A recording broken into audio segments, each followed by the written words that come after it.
Assalamualaikum warahmatullahi wabarakatuh. Kali ini saya mau menjawab DM dua mahasiswa Unisma, ya, wawancara terkait dengan tugas mata kuliah mereka. Jadi ini pengalaman yang sudah kesekian kali saya diminta menjadi narsum wawancara untuk tugas mata kuliah beberapa mahasiswa. Sebelumnya ada juga waktu itu pertama saya Unisma, kemudian kemarin Ahmadiyah di mahasiswa UNES, ya. Semua terkait politik, semua terkait dengan kedewanan, ya. Nah, ini pertanyaan ada dua hampir bersamaan, sama-sama dari Unisma, mahasiswi dua-duanya mendapat tugas dari dosen yang namanya Dr. Aus Koswandi MSc, ya. Assalamualaikum Pak dosen, ya. Jadi terima kasih tugasnya membuat kita jadi bisa berinteraksi. Yang pertama, ini pertanyaan dari Alvina, ya. Nah, saya okein, ya, setelah saya tanya beberapa hal, saya okein. Nah, kemudian Alvina ini wawancaranya pertanyaannya begini. Jelaskan pola kampanye seperti apa yang Bapak lakukan sehingga Bapak bisa menjadi anggota DPRD Kota Bekasi, ya. Jadi pola kampanye yang saya lakukan. Kalau masalah pola kampanye, hampir seluruh pola kampanye kita lakukan, ya. Jadi dari mulai door to door, kemudian pertemuan-pertemuan, ya, kumpulan masyarakat, sedikit maupun banyak, kemudian melalui flyer, melalui baliho, melalui stiker, melalui sosial media, ya, Facebook, Instagram, hampir semua kita lakukan yang memang kita mampu, ya. Jadi pola kampanye kita ya kayak gitu, ya. Jadi pertama memperluas pengenalan terhadap kita, kemudian kita in touch dengan, ya, door to door, dengan ketemu langsung, ya, dengan berdiskusi langsung, ya. Itu pola kampanyenya. Kemudian pertanyaan kedua adalah, lalu untuk kedepannya apa cita-cita atau keinginan Bapak untuk daerah Kota Bekasi?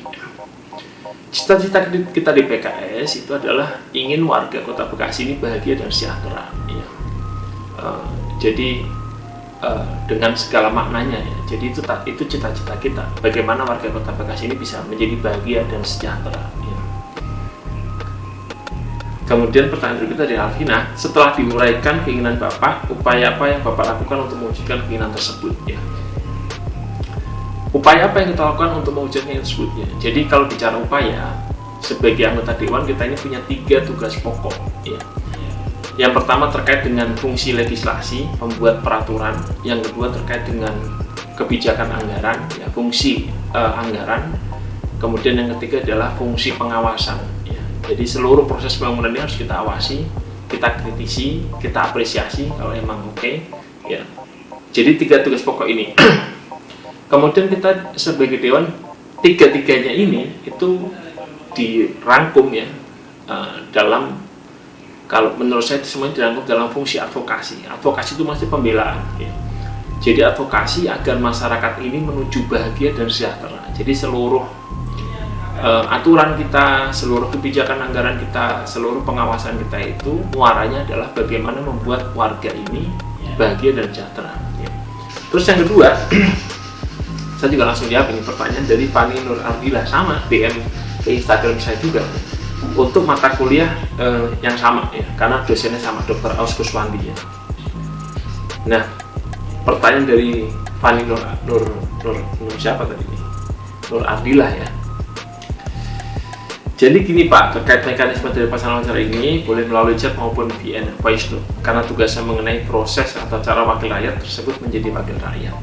Jadi saya izin memberikan beberapa pertanyaan kepada Bapak terkait. Yang pertama, bagaimana Bapak bisa berada di posisi anggota DPRD Kota Bekasi? Bagaimana caranya dan melalui tahapan apa? Yang pasti anggota DPRD itu hanya bisa diisi oleh anggota partai yang dipilih melalui pemilu. Jadi yang pertama, tahap pertama kita harus menjadi anggota partai.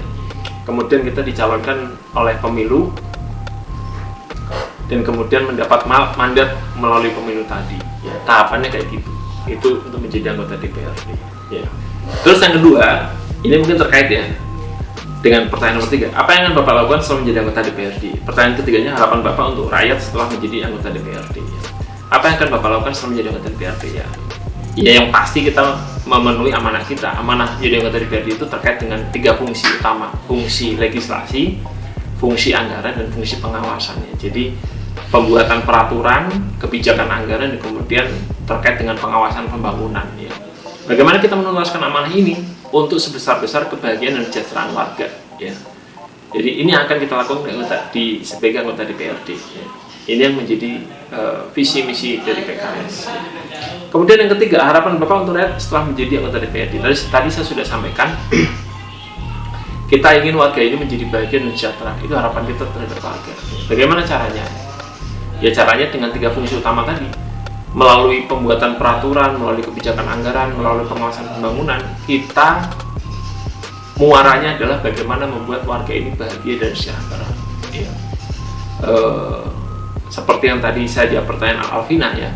Jadi kita menyelesaikan problem utama ya, dan kita memudahkan orang untuk mendapatkan pelayanan yang semestinya. Pertanyaan keempat dari Fani Nur Ardila ini adalah, partai politik Bapak adalah PKS. Bagaimana perjalanan partai politik tersebut sampai Bapak berada di posisi anggota DPRD Kota Bekasi? Jadi PKS sudah hadir di Kota Bekasi sejak tahun 99, waktu itu masih bernama PK, berpartisipasi di 2004, 2009, 2014, dan terakhir 2019.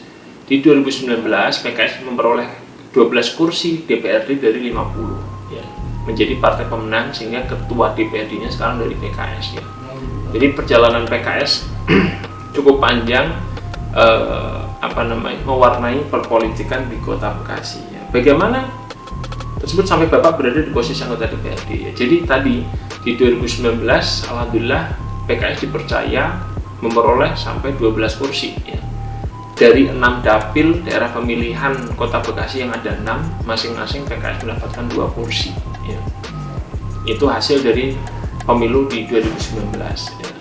Dari 12 anggota dari 12 calon anggota legislatif itu salah satunya ada saya ya. Jadi saya anggota legislatif dari Dapil 1 meliputi Kecamatan Bekasi Selatan dan Bekasi Timur. Di Dapil 1 ada 2, ada saya, Adhika Dirgantara, dan satu lagi Pak Bambang Purwanto ya. Jadi alhamdulillah ya, PKS mendapatkan kepercayaan sedemikian besar dari warga Kota Bekasi ya. Terima kasih dan mohon doanya biar PKS amanah ya. Oke, itu pertanyaan terakhir dari Fani Nur Ardila. Tadi juga ada pertanyaan dari Alvina, akunnya fani.n.a ya di Instagramnya. Mudah-mudahan bermanfaat wawancaranya untuk tugas mata kuliahnya, dan bisa menginspirasi yang baik. Terima kasih. Assalamualaikum warahmatullahi wabarakatuh.